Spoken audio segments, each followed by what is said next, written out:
Okay, first and foremost, I want to welcome everybody to the Town of Batavia Solar Informational Meeting. We're going to go around and give a little history of who we are, what we've been going through, and what this purpose of this meeting, along with updating the solar code, is for. I'm Dan Lang. I'm a resident of the Town of Batavia. I'm also the building and zoning official for the Town of Batavia. Brittany Wickhop, I'm on the Town of Batavia Zoning Board of Appeals. Nancy Brock, Batavia resident and concerned person who wants to do the best for the town as far as our solar laws. Paul McCullough, Planning Board member and Town of Batavia resident. So just to give a little bit of brief history, Chad Zambito was going to be here tonight, but unfortunately he could not make it. He is also on the committee. Don Partridge is on the committee as well as Steve Tanner. What happened is about, and I'm going to guess probably a little bit more than a year ago, we were charged with designing some solar regulations that remain true to the town's comprehensive plan and the commitment of what we've always done as far as solar goes. We do encourage solar in the town of Batavia, but our code was very thin, to say the least, and we found a lot of loopholes throughout that. Some of them which will come out tonight, and we'll hear about it when we started working on the revamping. We have met 1, 2, 3, 4, 5, 6. We've met a handful of times to discuss and to go over the current code, what would be expected in the newer solar code, and with the assistance of Andrew here from Wendell, which he'll introduce himself here shortly, we're to the stage now where we want to move this forward, get it out to the public, and get some feedback prior to having a public hearing. Andrew Riley is from Wendell, and I'll let you take over. And thank you. And I'll give a brief introduction. Drew Riley with Wendell Companies. I've been working with communities for close to 40 years now. That's kind of my primary focus, is helping municipalities, planning boards, town boards, etc. Over the last 5 years, I've worked a lot with communities on solar projects and solar laws. Probably written 40 plus solar laws and helped communities not only process the solar projects and seeing what the impacts have been and what we can do better. Matter of fact, I've gone statewide at presentations, and even the state agrees that if you have a solar law that's more than 3 years old, it's probably outdated because of the changes of what's going on. NYSERDA, who's the state's energy association, basically is updating their model solar law, the law that we use as our model. I've been working with the state to update that model law because of meetings like this, where the public and towns have said to the state, look, your model law doesn't even address all the things that should be addressed properly in these solar laws. Because we've all seen, you're going to see solar projects from, we're all familiar with rooftop units, which we're going to talk about that. We've seen the small backyard units.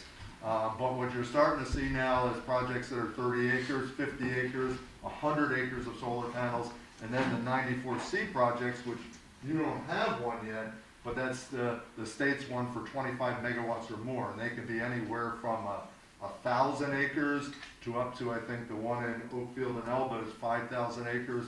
There's a couple in Erie County that are 3,000 acres. So these are large-scale projects. Just to let you know, one of the major issues of your law, those large 94C projects, do not have to meet your local, they don't need local approvals. But the state of New York, and we recommend that you have a law that addresses those things, because if there's a 94C application, they have to consider your local law. Matter of fact, in their application, they have to show how they tried to meet your local law or ask for, prove that your law is overly burdensome or that they can't meet that law. So you're going to see that when we develop this law, we have tried to talk about larger scale projects, ones that could be in the hundreds of acres or thousands of acres. Not that they're going to be proposed here, but they could in the future. Matter of fact, the town was very smart in doing, one of the things they did was, and that's what this is over here, if anybody ever wants a copy of it, is NYSERDA offers the communities to analyze the power grid in their community to identify where solar could go. You could say you're blessed, or other people would say we're not blessed, but the town of Batavia has an awful lot of power infrastructure that offers opportunities. There's communities I work with, there's maybe one power line where you could possibly put, connect in for a solar project. The town has quite a few, and that's what this is over here where these circles are. As you can see, there's quite a few areas that could offer potential connections to the power grid for solar energy systems. So the town was wise. They went out, as was introduced, formed a committee, which we always recommend, got a consultant on board to help them look at what other communities have done and what their issues are. And I'm glad you mentioned one of the important things you always have to consider when writing any local zoning law is the zoning laws must be in accordance with the comprehensive plan. They can't be arbitrary, they can't be whatever, they're based on a comprehensive plan. The town of Batavia has a comprehensive plan, and we refer to that. What is the pattern of development in the town? What are you proposing? Your zoning map is supposed to reflect that comprehensive plan on what you perceive as your future and what you want your future to be. So we also use that document in reviewing the town's existing law. I have a copy of the existing law. We've gone from a 3 or 4 page law to a 17-page law. It doesn't make it good, but it makes sure that we address all the issues of concern. You could say, geez, we have a 17-page law now, but there was a list of, in fact, we generated a list, the state generated a list, and they knew you have been, the fact that you've had solar projects in your community. A lot of communities I work with have never seen them, so they don't understand the impact. You guys have addressed, so you knew there was quite a long list of things that needed to be addressed in this updated law. I handed out an information sheet that gives you an idea of a lot of those things that we tried to address, and I'm not going to go through all of them, but screening, signage, fencing, tree clearing, impacts to agriculture, important resources, post-construction and decommissioning, inspections of the site, native vegetation, access roads, site plan requirements, lot coverage, noise, glare, lighting.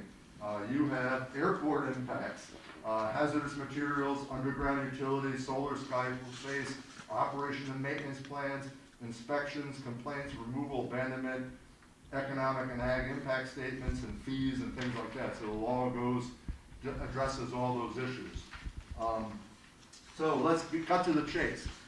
The state's model law talked about creating 3 tiers of solar projects and addressing those 3 tiers. We've gone, and I've actually talked to the state of New York about that, there's really 4 tiers of solar projects in most communities. There are tier 1, which is what we've seen for the last 20 years, people putting solar or businesses putting solar on their rooftops. Tier 1, we agree those are simple projects. Those are projects that can be processed through a building permit application like you do now. We added a couple of little tweaks to that just to make sure there's even model building applications for solar panels on rooftops. So we set up tier 1 being those rooftop units. Tier 2, and again they're allowed everywhere.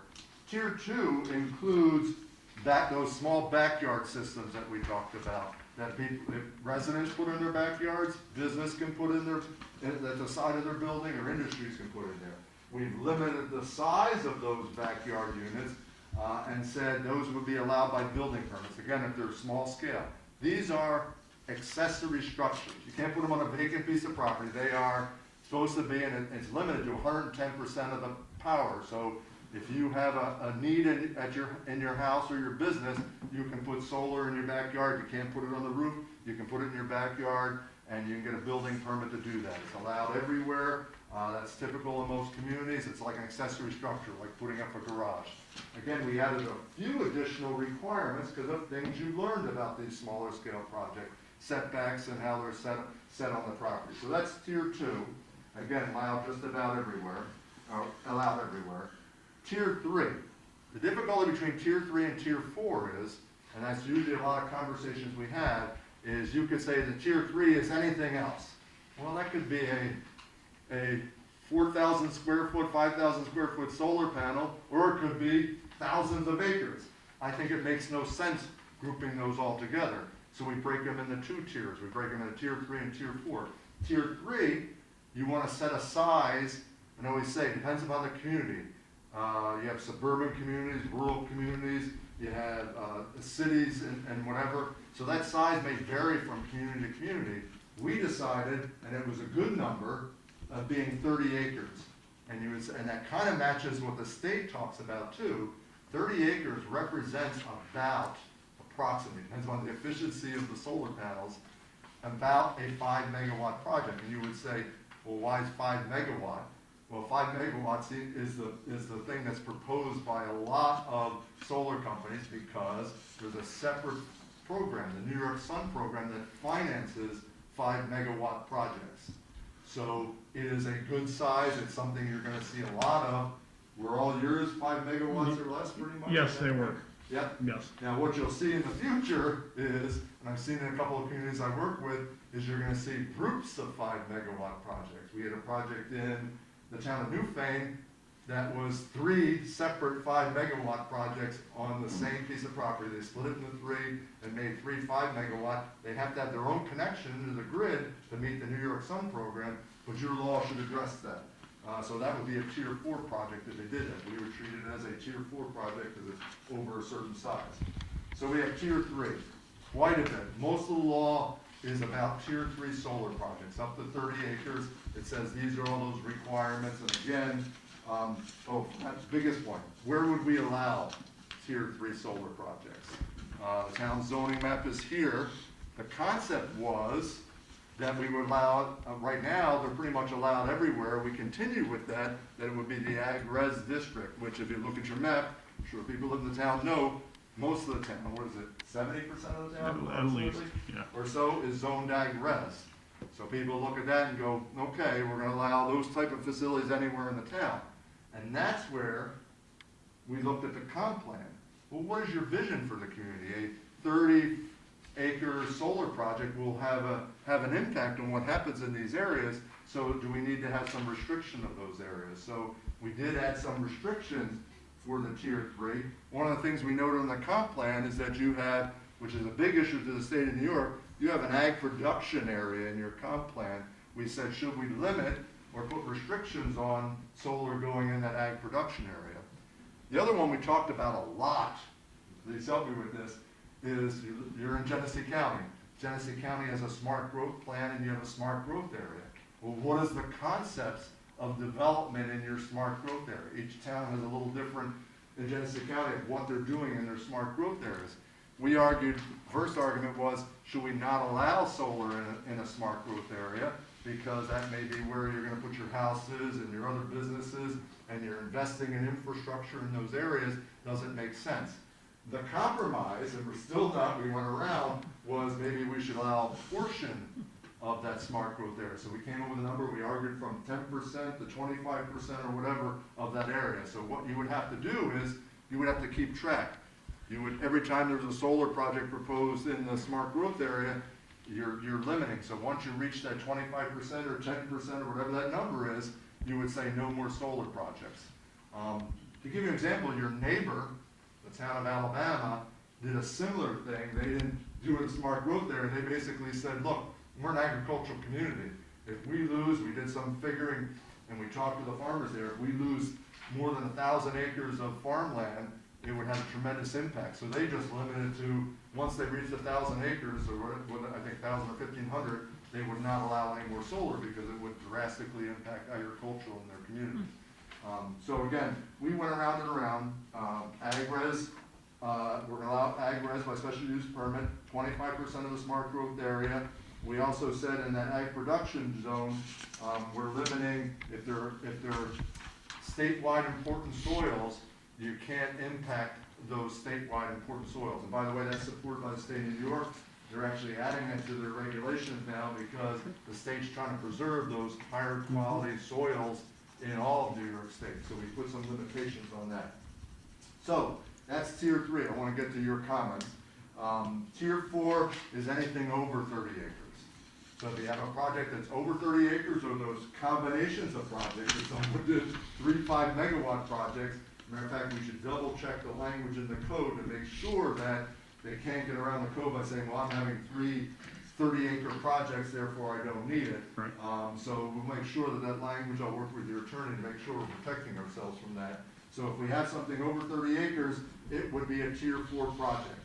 That would also impact those large-scale 94C projects where I said earlier they have to refer to your law. We're saying tier 4, you'd have to refer to our law. Again, it's allowed in the ag-res district.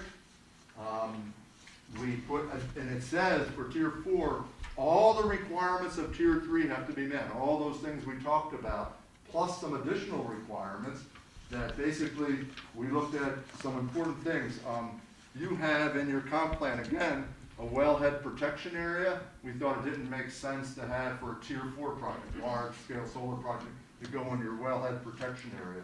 You also have some of those other restrictions that are in the tier 3. So again, tier 4 is a little more restrictive than tier 3. We also asked for, again, because of larger scale projects, it's my experience that you're gonna have to do an agricultural impact statement to identify if it's impacting agriculture and how it will impact agricultural. So you get to ask for that.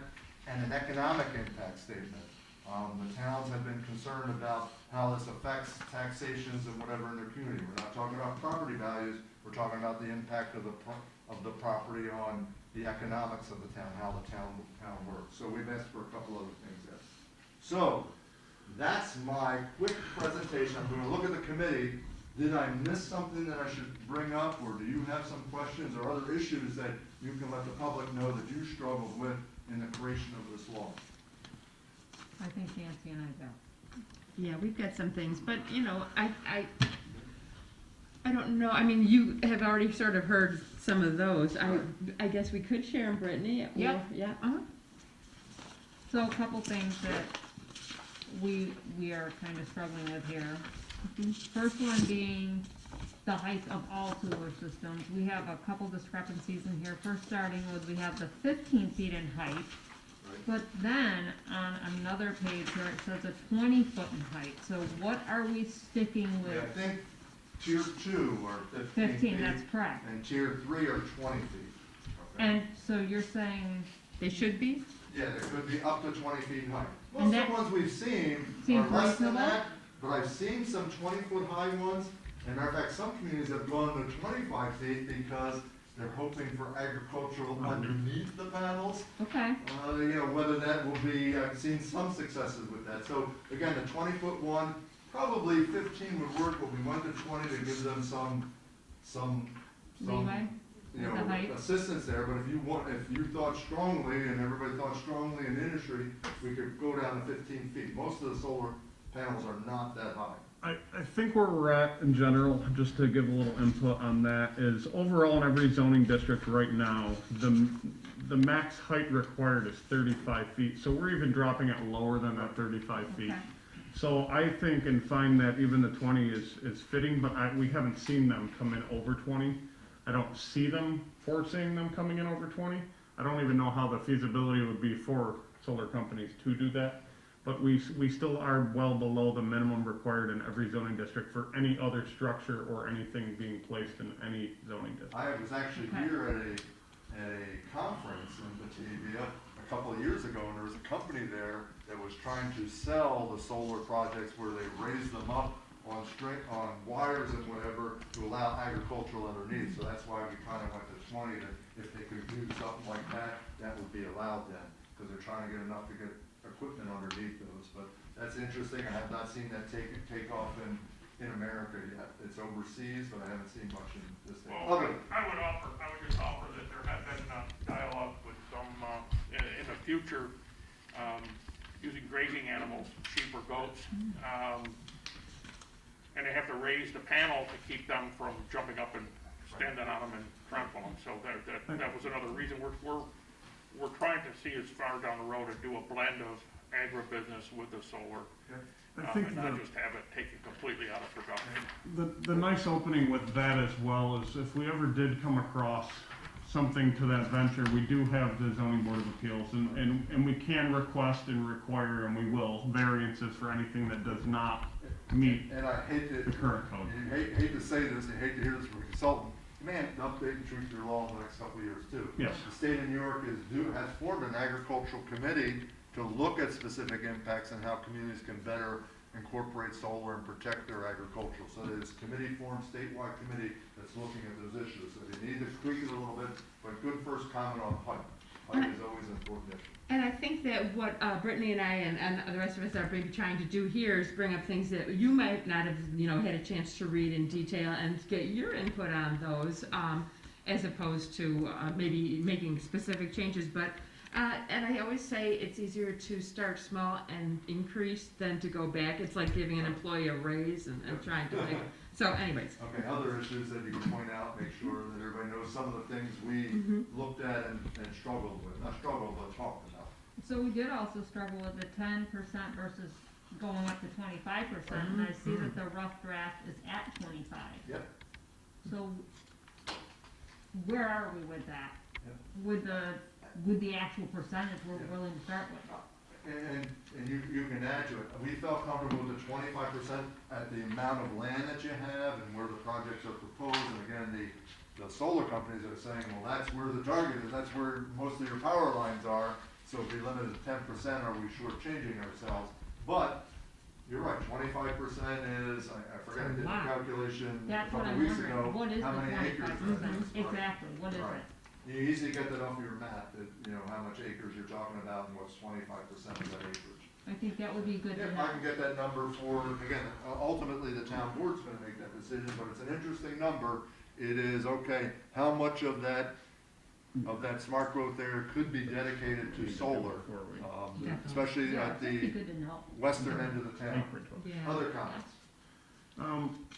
I just wanted to add a few things so everybody does and is aware that we still are requiring the decommissioning bonds, but some of the keys as far as from the code enforcement aspect of this that I can appreciate is that there's going to need to be an operations and maintenance plan. The landscape plan, we will actually have some teeth to enforce with this as far as the maintenance and the landscaping moving forward. There's a lot more that can be required from the planning board's perspective of this, and I think those are big positives that we lack in the past code. So moving forward, I find that this is, as far as on the landscaping and operations end of it, fantastic. The same thing with they're also eligible for pilot or host community agreements.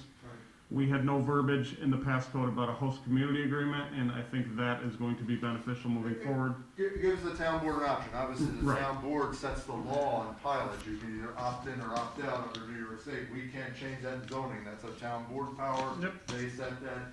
By just giving you the option, other communities have just put that language in there. By the way, I'm working on 4 solar projects in Chautauqua County where the applicants have offered host community agreements instead of pilots. It's a different way to use the money, et cetera. So, it's not a bad thing. So again, you have to work with your county in doing that. Definitely. So then I had another question. So, for example, on my road right now, I guess there are 2 solar projects that I'll be honest, up until the last meeting, I didn't even know there were solar projects in the works. I obviously don't have an issue with them, but I had no idea. So, I know that if you look at page 6, item 2, generally when we're doing things, we do give notice to surrounding neighbors. But for example, in the country, your neighbors can be a vast distance versus, city. So should we extend that area of notification for something like this? Right, yeah, and we talked about that, we tried to match your existing special use permit law. If the town board would like to expand that notification process, because the town, usually you can put that on the applicant to do, or usually the town does that notification. The further you go out, we had one where they required 1,000-foot notification, and it turned out to be, 50-some, 60-some property owners. But you're right, a project like that could impact someone who's a quarter mile away, half mile away. And sometimes with a 500-foot notification, you pick up a lot because there's larger parcels that Right. pick them up. But that's a good question. You have the town It's just board a here. thought Your for the town to suggestion think is about. to make a greater distance on the notification. Right. What I've seen in the past, and I know Nancy has brought it up as well, is just what we can do when we receive an application, and I always think it's a good idea, is we can go out there and placard and put a post up That'd be great. stating this is what's happening, and those are viable, I mean, I love that, it's a town that is, that, you could add that, or have that rule, you put a placard up on the property, this property is called this number, if you have any right. questions. They do that in a lot of the communities think now, they put placards That's a up. great idea. What you have to pay attention to is that we've had people rip them down and whatever, make sure that it's up to the applicant to make sure they stay up. Sure. You know, they pay a fee to make sure that's up, that sign. I think that might be a way to, not only, Definitely. I just, it's hard because we wanna stay consistent with what we have. That's We a good idea. can increase the footage for sending out the notices, but when we get into certain areas, let's use Edgewood for example, we might send out 35 to 40 notices to the landowners, but yet we get out to where, in Alexander Road, you might only have 3 landowners within that area.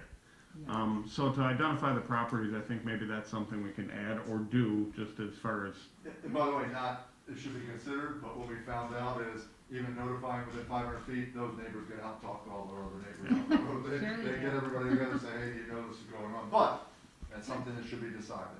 We just took right now what your law says, especially at 500 foot, if you want to change that or add placards, by all means do that. That seems reasonable. I like Dan's idea, I think that's a great idea. You know, and then it is up to the applicant to make sure, you know, it stays up and so forth. One other question, so if you look at page 11, which is working on lot coverage, Yep. it says lot coverage of the solar energy system as defined above shall not exceed 50%. So what's on the rest of the lot? It's whatever that. Spacing? Right, it's, so if you had, let's talk about that, you have the applicant would have to lease, quote unquote, say they have a 100-acre piece of property, I'd have to lease 50 of that to get 25 acres of actual solar panels on that property. Okay, that's what I thought, but I wanted to be sure that, And we could clarify that in there, if there's a question on it, I mean, the applicant doesn't understand, you as the planning board doesn't understand, make sure that it is clear to the code enforcement and planning board what that means. okay, Lot coverage was a difficult issue, a lot of communities struggle with lot coverage, I've seen some communities, and again, the old NYSERDA model used to say they referred to the underlying zoning, and I said, you don't wanna do that. Most underlying zoning in residential areas is like 10% lot coverage, and I Right. think you'd have real problems, someone goes to do a 30-acre solar project, they need 300 acres of land to accomplish a 30-acre. 50%, you know, the state says it's reasonable, and again, if you add in your setbacks, which we're gonna talk about later, it comes out to about 50% a lot which of is times. by the what time we you did put for the those setbacks. neighboring properties. Right. Okay, so that makes good sense.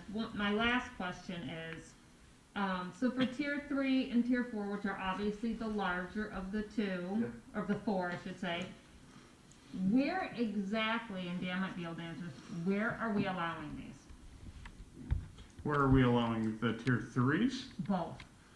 Okay, the tier 3 would more or less be allowed anywheres up to that percentage.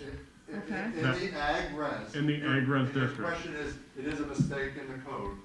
In tier 4, I already made that change. Yes. Tier 4 kind of says that you meet the requirements of tier 3. It should specifically say it's also the ag res district. So there's Okay. no interpretation or whatever. Yeah, So it is because- the ag res district with restrictions.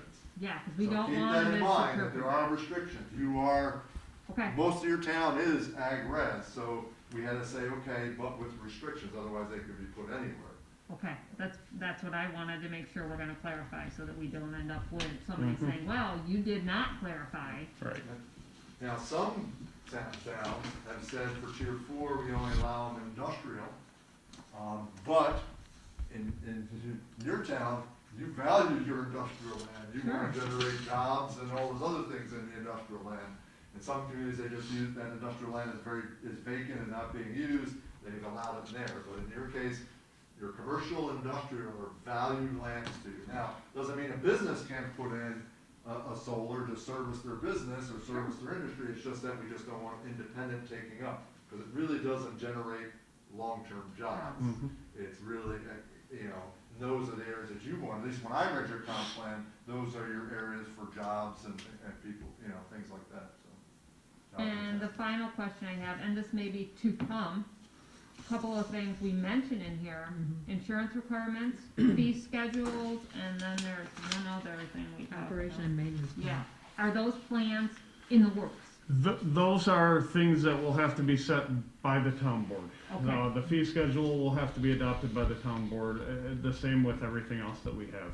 So Okay. they're gonna have to work through that to find out exactly what fees we wanna set everything, and then they adopt that. And the insurance are probably, Brian said, the ones Attorney? you require It under is. construction. Correct. So Okay. We the town require has the a insurance. standard that's been approved by Perfect. their insurance carrier, so you'll be using those. And that's just protective.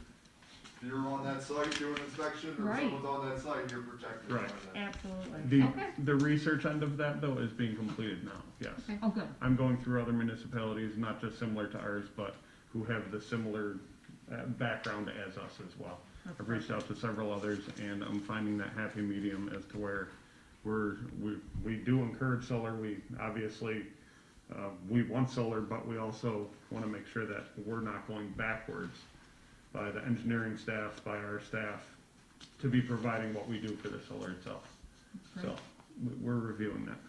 Perfect. All right, do you wanna?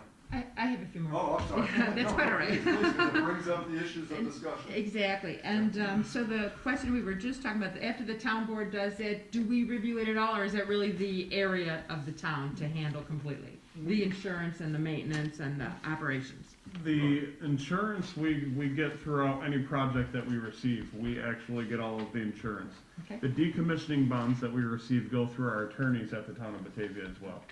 The operation and maintenance plan will be approved during the special use permit process. Correct. So you'll prove that So we it's gonna be will- different So for each It, project. it would be the planning board, Okay. who would be reviewing that, because every project, as far as the landscaping goes, like Drew just said, you may have some individuals who need screening in one side, not on the other.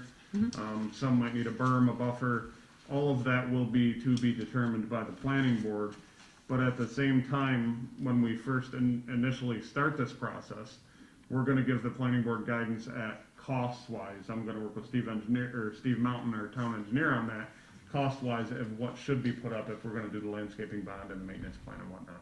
So those are things yet to be discussed with the attorney and Steve Mountain. Okay, great. On page 6, there's something about a sign, let's see here. Section D, I think it is, yeah. It says, as required, hold on one second, sorry, line 1. It says there's information going to be displayed there about the equipment, the 24-hour emergency contact information, in an area no more than 6 feet. Now, say that you have a problem, and it's night, and you've got a sign that's, 8 square feet, and it's small, and there's only one. Right. Is that is that the best we want to do? I mean, because that doesn't sound like you'd be able to find that It's information. that balance. I Uh-huh. work with some communities, you put up a huge billboard-sized sign, which the neighbors can't stand and whatever that Sure. has light on it, or do you keep it within a reasonable 8 foot, we believe, our lettering. It's for your emergency service providers if someone's seeing. Obviously, if a resident in the area saw a problem, they would probably call the town. They're not gonna look up the sign and whatever, they'll probably end up calling the town or someone else, and emergency service people will go out and contact people and whatever on it. But it is that balance. And I have no problem with the It's that balance size. between, being, some towns want very little in signage because they don't wanna look like, Yeah. what for example, the National Electric Code requires certain amount of signage on the equipment too. So good I question. have no problem with the sign size, but I wonder if we shouldn't put 3 or 4 so that they'd be at different locations, so that a person wouldn't have to go looking all over for it, because that would be usually an emergency situation, I would think. Hopefully we wouldn't have many. Well, hopefully, the only place you can get into the site is gonna be one gated the gate. entrance, so it's gonna be located right at that gated Okay, entrance. so that's where people would look for it, Yes, so the other gates that are on the current sites now, they all remain locked as it is. Okay, So when we go out and do our visual inspections, we have to go through every one. The gates on the back side of it really you have no access to in the first place for fire apparatus, unless, and I say unless they were already in the first gate. So the main gate will probably, suffice. suffice and remain consistent with what we've done. Okay, great. I have a question on that as well. Because the sign is going to be at the main gate, has there been any discussion about whether that main gate area should be security lit and the sign illuminated or not? Was that discussed, or is it something that should be discussed? I know these are gonna be in rural areas, do you want that, you want that light directed at the gate to support emergency responders, and provide some, assistance to anyone that needs access to that information or not? Is that something that's considered or should be in this code, or can it be considered as part of individual plan development? It's just something that, obviously, we've lit every intersection in the town because in inclement weather and in the dark and under storm conditions, it's a lot handier to be able to see where the gate and the entrance is dark night than it is if it's not lit. I'm just wondering if that was discussed. It has not been discussed, and by all means, we can discuss that. A small amount of light on it's not a problem. Again, it's that balance between in a Right. rural area, keeping it from standing out at night and making sure that in an emergency case, and remember, solar installation pretty much at nighttime is really not operating that much. Right. It shuts down, the inverters aren't running, there's not noise from it, that's the other thing, people used to convey that noise, but at night, they shut down, they're not producing power, so, so you're typically gonna have problems during the day when it's operational, but you could put a small amount of light on it, it's not a problem, as long as you can look on an individual basis. If it's a well-lit road, you probably don't need it. If it's a very rural, not well-lit, you would say, planning board would say, hey, put a small light on there, but we could give an option, put an option of lighted or not. That would be, and we can review that under the special use permit. Right. That could be a Through condition this of your process, Right. and Yeah. like you said, I think you hit the nail on the head, because we wanna minimize any negative impacts to a neighboring property, and we know even a shielded light might bother some, might not bother others, but depending on where the location is, as far as fire apparatus, I think it's definitely a valid point for the planning board to look at. Project, and the neighbors were like, whoa, with the light there and the gate, it looks like a big industrial site and whatever, that I Just don't a want little that. light. Right. No, it could be an Yeah. option, that's a planning board option, that, and depending upon the location, that you wanna make sure it's visible, right? Right. And just one more brief thing, and my husband calls me a Pollyanna, but there's statement of purpose, and there's 5 different things, and what I was asking is, do we want to add something in our statement of purpose about creating cooperation and respect and an optimal relationship between the landowners, who are the renters of the property, and the neighbors of the solar farms? I mean, isn't part of this to make that relationship a little bit more easy and, as I said, cooperative? So that was just a question that I had as a person who's going to be affected by one of these solar farms.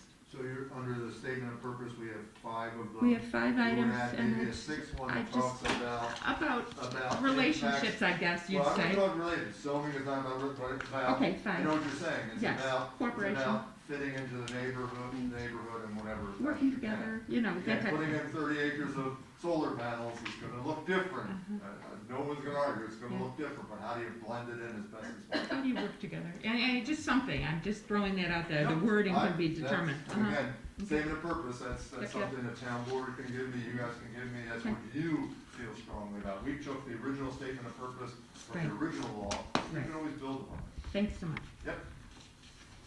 Does the town of Batavia have a fire advisory board?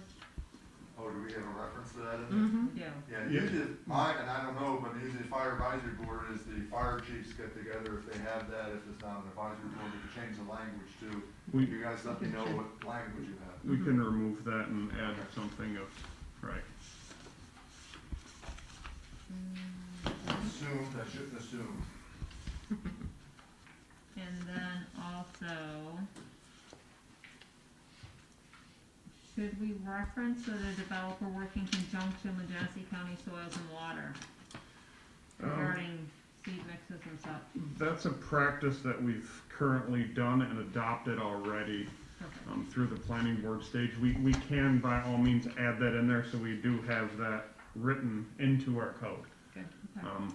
By all means, working with soil, water, and conservation for the planting that they provided the town planning board for special use permit. Thanks. So those plantings that they place under the solar panels will be accurate and consistent with what Genesee Soil and Conservation has Right, provided. it's a balance, as the engineer knows, a balance. What you want is a good material under there, because we're calling this a pervious surface, and you gotta make sure that when the water runs off those solar panels, it gets back into the ground. So planting underneath the solar panels is very important. So if you wanna get soil and water input, other people, depending upon, we've seen other people request pollinator species and things like that, but you wanna make sure drainage is the big issue. The other consistent thing we wanna make sure is throughout this, we have egg protection versus egg production throughout this. Yeah. So that, we definitely want that consistent in Yes, it this. should say egg production throughout, because that's what you refer to it. It's not on your zoning map. The only thing is on this map here, and we have to refer to it properly. It's egg Right. production. Okay. So, right. Thank you. I did want to bring up, and I know Charles is here, and we're going to open for comments, but did you want to address the letter that we received today a little bit, just a few? Yep, we did receive, and Thank you. some of the applicants have been keeping an eye on this because we do have proposed solar projects. They've given some input in the past, and we got another input letter tonight, great recommendation. Good catch. We lost the, I don't know, Chuck, if you wanna go through it, or do you want me to, non-participating property defined versus participating, because there are different setback requirements between participating. We'll do a very good definition of that. And then the other issue, always a big issue, is the setbacks. What are the setback requirements, and could we adjust those setback requirements? And understand that issue, that he puts in his letter, understand the impact of the amount of setbacks, whether I've had some communities go to 500 feet, 200 feet, 100 feet. I think the state law is 50 feet, I believe, is I think the setback under 94C. So setbacks is a big issue. What I tell communities is setbacks is, hey, what do you normally do, but also look at that this project is very different. Look at, for example, I looked at, your ag res district allows these type of uses, okay? And you're gonna have a solar installation. How is that different from those allowed uses? Does a setback help it blend, as you said so eloquently, blend into that neighborhood better? So the question is, do we really need, I believe 200-foot setbacks is what? I forget the number here. Yeah, we had 200 feet. Right. They're suggesting to go back to 50 feet, which is in the code now. By the way, it's not in the code now. It refers to the existing zoning. Right. The existing zoning requirements, 50-foot setbacks in the ag res district. We've gone from 50 feet to 200 feet, which, as they show, has a big impact on the development of a particular property. And then the issue of, and I do agree we need to find it, we talked about a 500-foot setback from participating structure, non-participating structure. Structure either needs to be defined, or we need to change that to a residential. Hey, Drew, Yep. can I just briefly on that? Yep. So actually, I didn't realize this until I went through the law again, just sitting here now. You actually did have a definition of structure in the draft law that narrows it down to a dwelling or a Okay, good. habitable structure. Good. So it seems to like rule out like the sheds or garages, Good. but there is kind of debatable as to whether that can be habitable. Right. And you have a conflicting definition of structure in the zoning. We actually had that argument, and it's good, in a specific project we had going in another community, I won't mention it. There was a requirement of being 500-foot setback to same definition, but the argument was that it was an industrial business with a storage area next to it, and they said, well, that doesn't meet the definition of habitable structure, and we went back and forth on it. So we may want to look at the definition of what we're trying to set back, nearest resident, or structure on an adjoining property. Should we stick to habitable structure as per New York State Building Code? Because that's always going to come into play, and that's going to limit to single-family dwelling, two-family dwelling, three-family dwellings. I just think consistent-wise, that may be a route we can look into. Right. I mean, it's a good point. it's applicable with what we cross on a day-to-day as it is. Right. And just to clarify, you understand, it's the thing a lot of communities got into was participating and non-participating properties. So if I'm my land's being leased, and I have a structure on there, a house on there, if that person who's leasing the property doesn't mind solar panels being 50 feet or whatever their number is away from their house, we don't have a problem with that. We have a problem with adjoining, if someone is adjoining, not participating in the action. Now, we've seen it happen, just to let you know, that we've seen it happen on projects where we have that language about participating.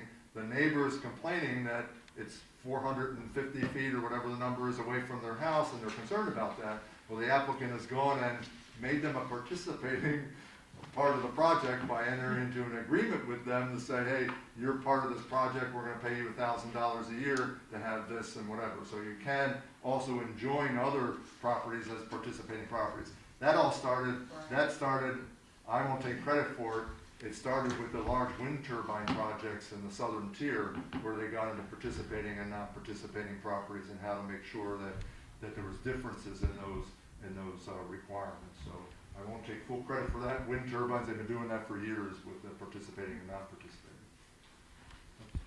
Yeah, we can we'll open up for discussion.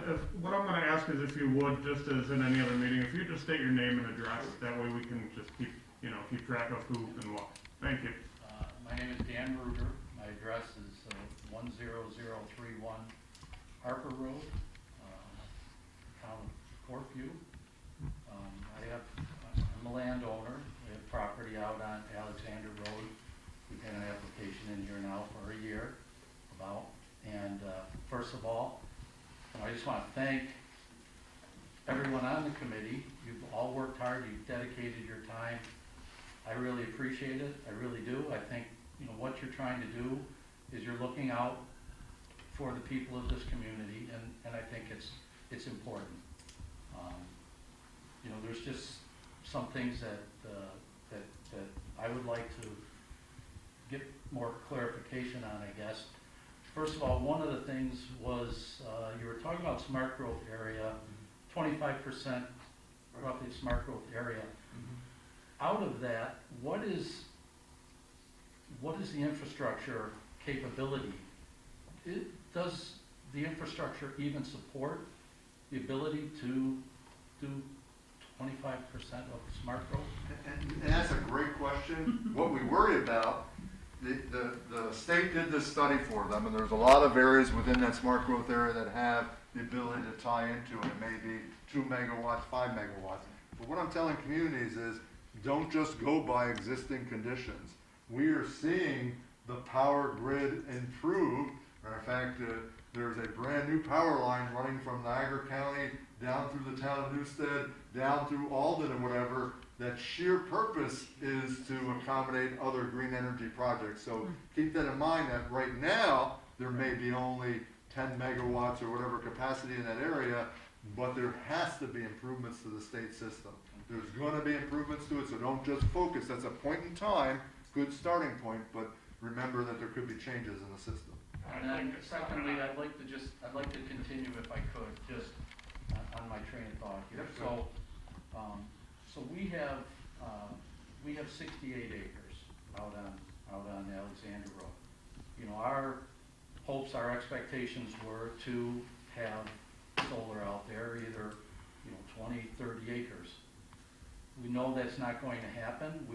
We have limitations that are defined by DEC requirements and otherwise.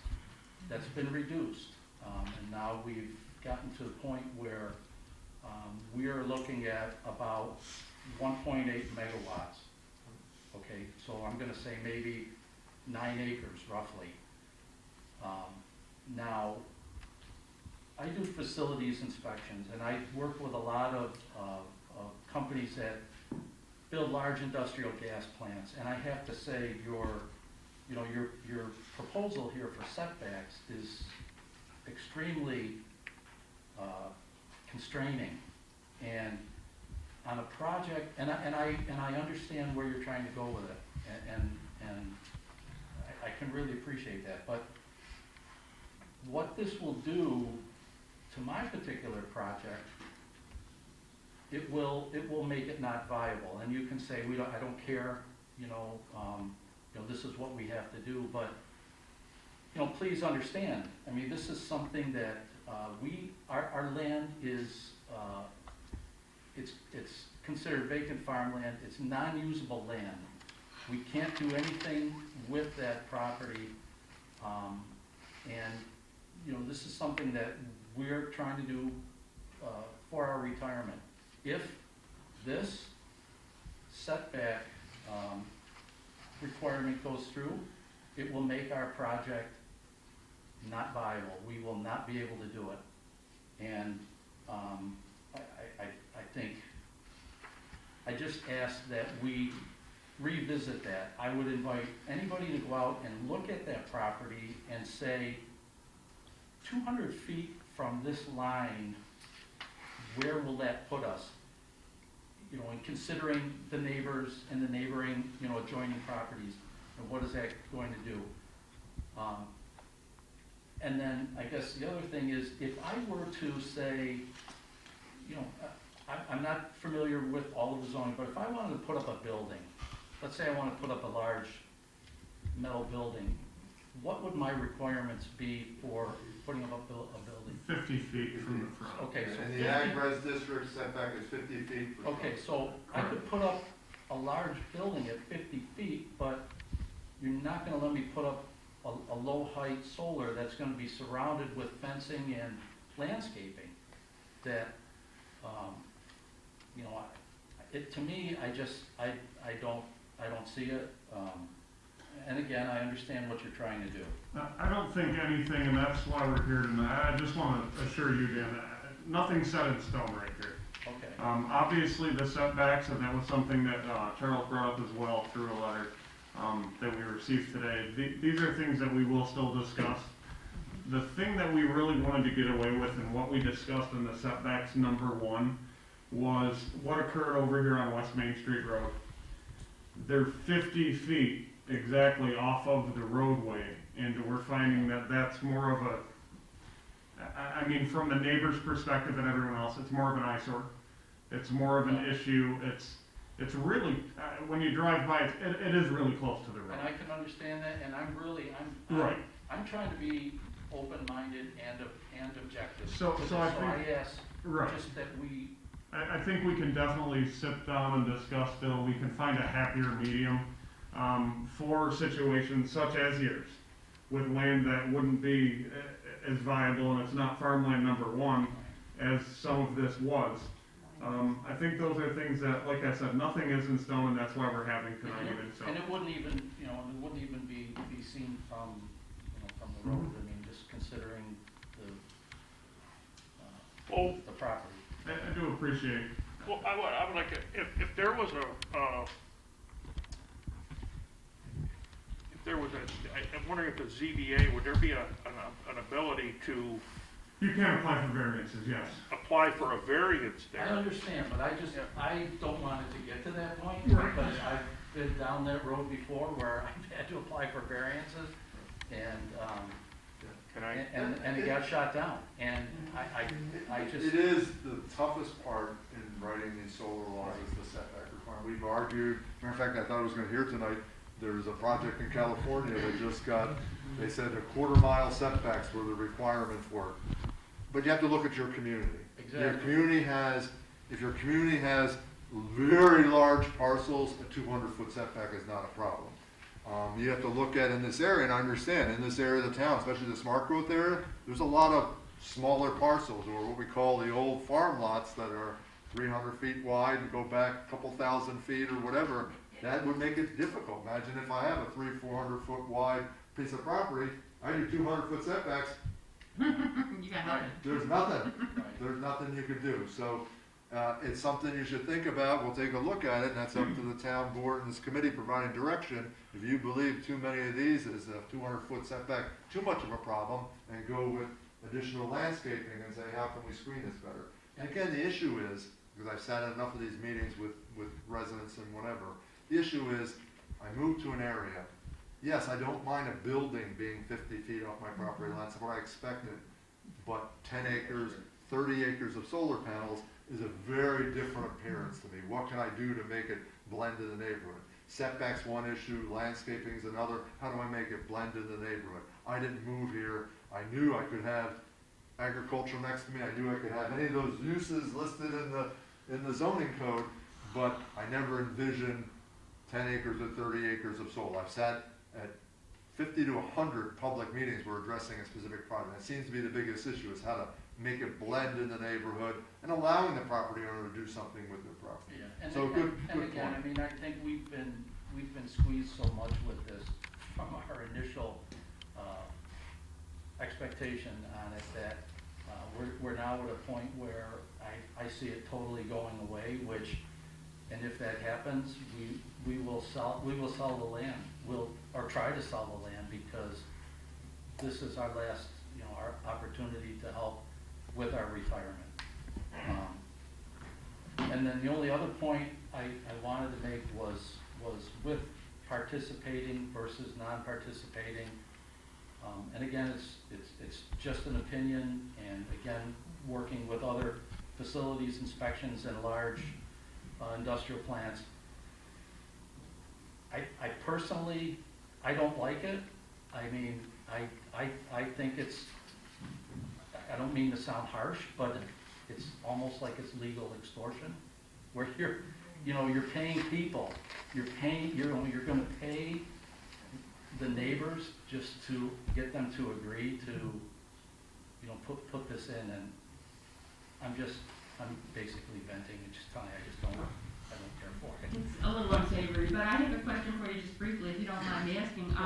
So the 50 would work, the 200 wouldn't work. Is there anything in between there? Have you determined, or? I can't say, and we don't have the representation this evening from the solar company, so I can't speak for that. All I know is 200 feet will kill us, and I know 50 would work because that was what was originally Used. yeah, and that was what we based this on when we put in our initial application. And unfortunately now there's other solar projects out there that are reaping the benefits of this, and I understand you needed to make changes, don't get me wrong, but if this happens, it just will not be viable for us at all, and it will not work. So I'm just asking that we just be objective with it and consider other possibilities. Something that did come into play with the past solar law that we have the moratorium on now was not only, and I just wanted to touch base quickly, was not only the front yard variant, or the front yard setback of 50. We had it in compliance with all other applicable zoning codes as our Schedule A, meaning that your side lot line currently was 8 feet on one side and 15 on the other. So that was putting solar panels within 8 feet.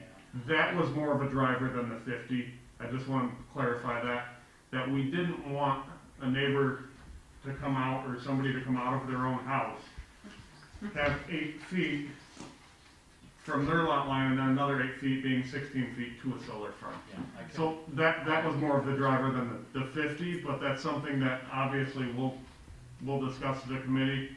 We'll get input back, we'll get input there in a public hearing as well, but I just want to assure you, like, nothing that we've gone through and Andrew has gone through tonight is set in stone. We are open-minded. I've had a few discussions with a few other residents as well, whether it be tonight or via the phone.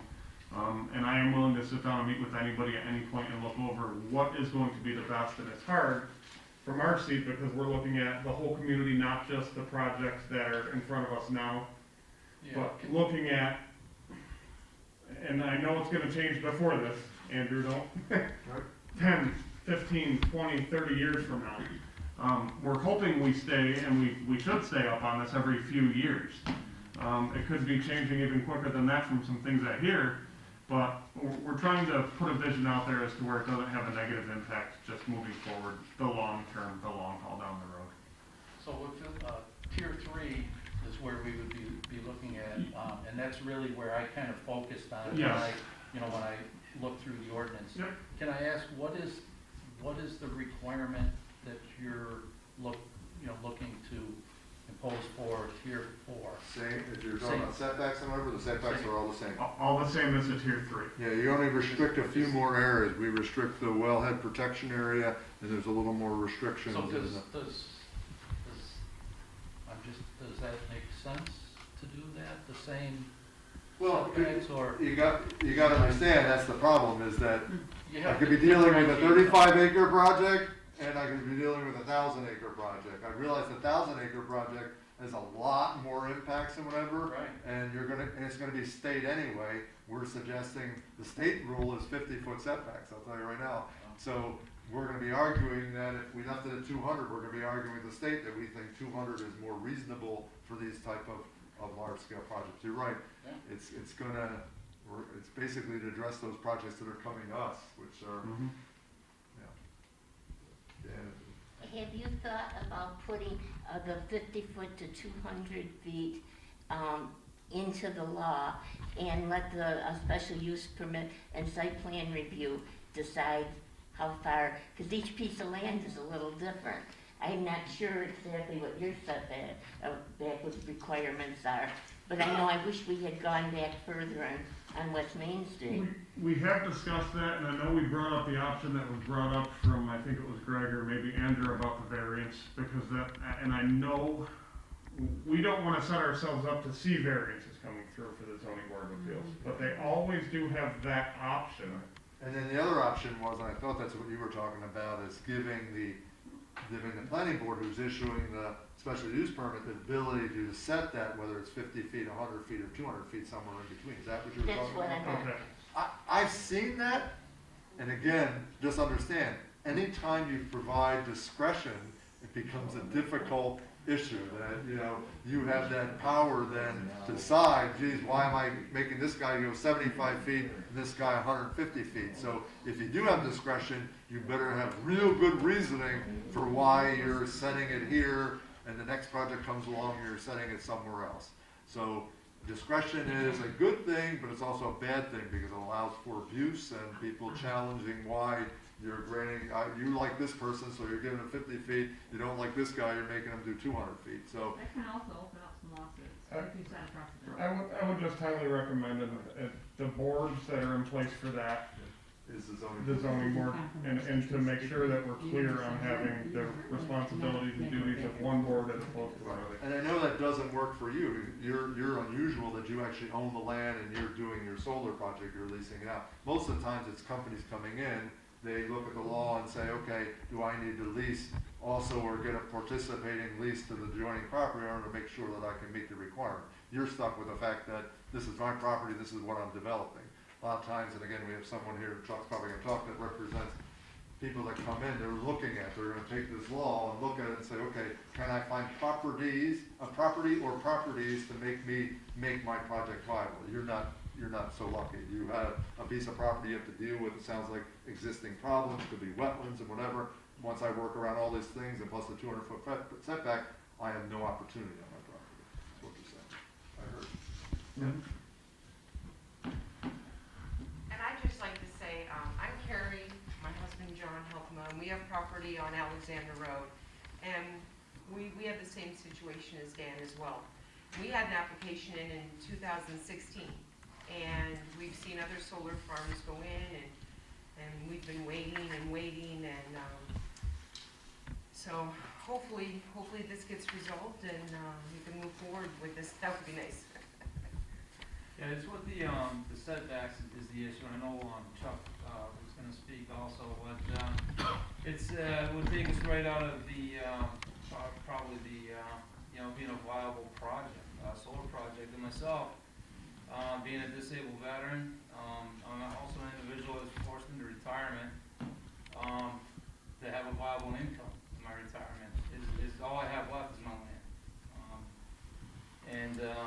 I've talked to my neighbors, a unique situation, we all get along, they're all, they're not opposed to it.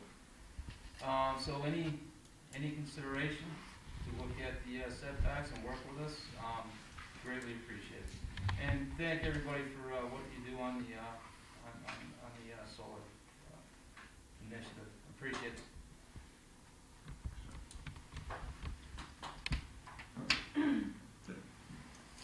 Thanks. My name is Charles Malcolm. I'm with the law firm Hodgson Russ, and I represent Renewable Properties. First off, I really do sincerely want to thank the members of the committee for all the effort and work that you guys have put into this. This truly was a transparent, open, and thorough process that you guys, took effort to take in many different viewpoints and have multiple meetings and responding to correspondence, and so I greatly appreciate it. I know my client does as well.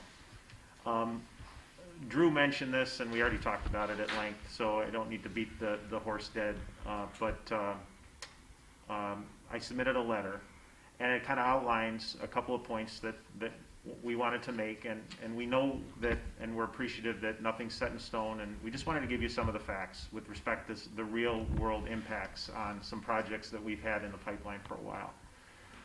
So we'd like you to take a look at those and apply those and see how that would play out in the sites that we've identified as viable sites based on the interconnection opportunities within the town.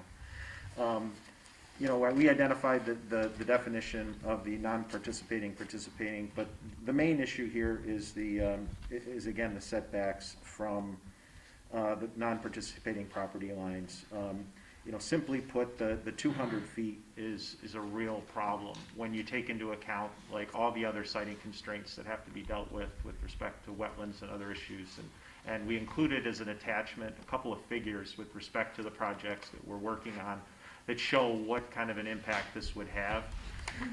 Bergman put these together for us. That's the engineering firm that's working on these, and it really constrains how we're able to do this. And just to explain, the red dotted line is the 200-foot setback, and then when you take into account the structure setback, that's the blue line that's been plotted out, and then the hatched area is the actual space that could actually be used, and exactly how that would work. And if you look at the one that's listed Alexander Road, it's not even contiguous space in all cases. So we just wanted to give you kind of a practical understanding as to how that would impact us, and we also pulled some examples, just a couple of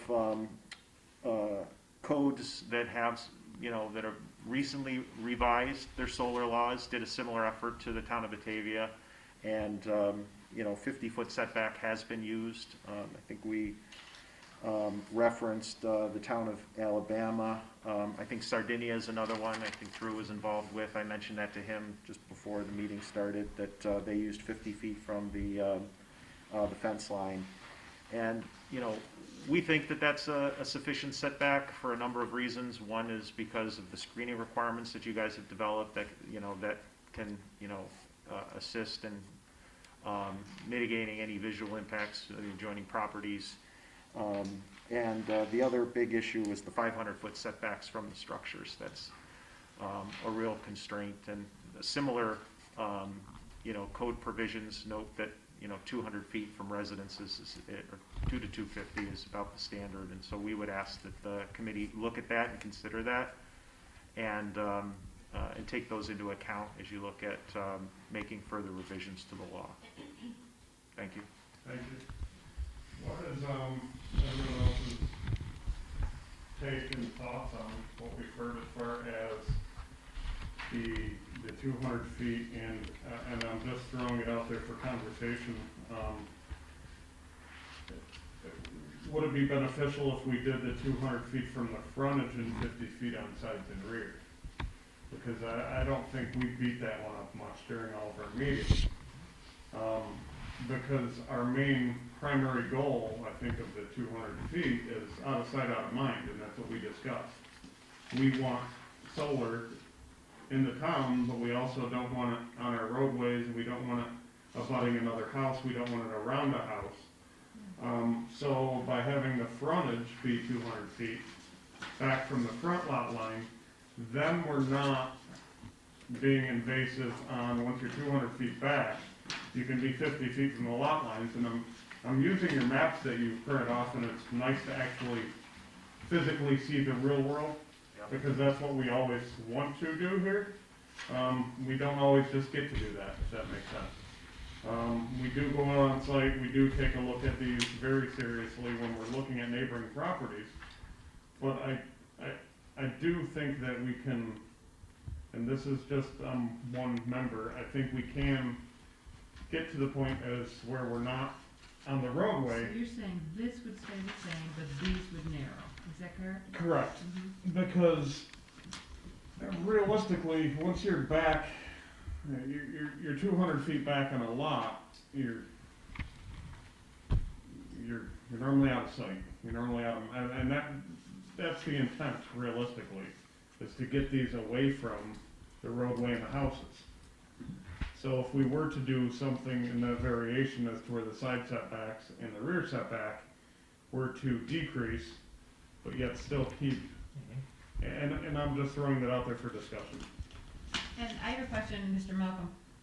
Does your engineering group, is this pretty easy to modify with different setbacks to get a sense of the available acreage, or is it quite complex, the calculations that are needed?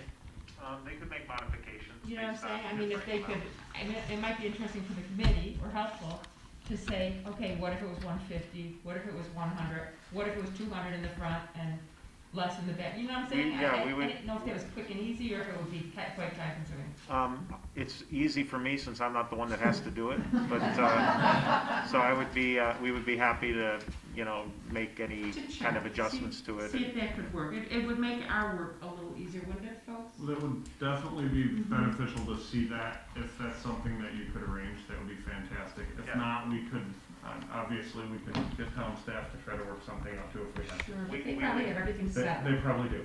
I can tell you that we would be happy to, you know, update these and revise it on different figures if Drew wants to give me You some. know, it's fairly easy. Have you seen because something?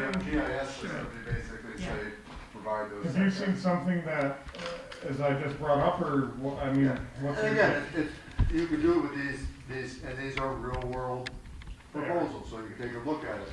What my question would be, just make sure, when you're doing those calculations, that if we went back for, like on the first one, if we went back to 50 feet, and you push the development out, are you exceeding the 50% lot coverage then? So just be careful on that. Well, We you're also have the 50. calculating it, not just the panels, It's the fenced-in area, right. It's the entire fenced-in area? The whole fenced-in area would be, I believe is how it's written, I'll double check that. I thought it was components and paved areas and. So, Mr. Malcolm, what I would say would be helpful to me is if you could do, if they could do a 50, 100, 150, and a 200 with the 50 on the other sides. That would be helpful to me. I don't know about the rest of the committee. But that would give us a good way to analyze it, so. Okay, If it's possible. let me write this down. Yeah, so I don't- 50, 100, 150, because you've got the 200, so 50, About 100, 50, 150. 75.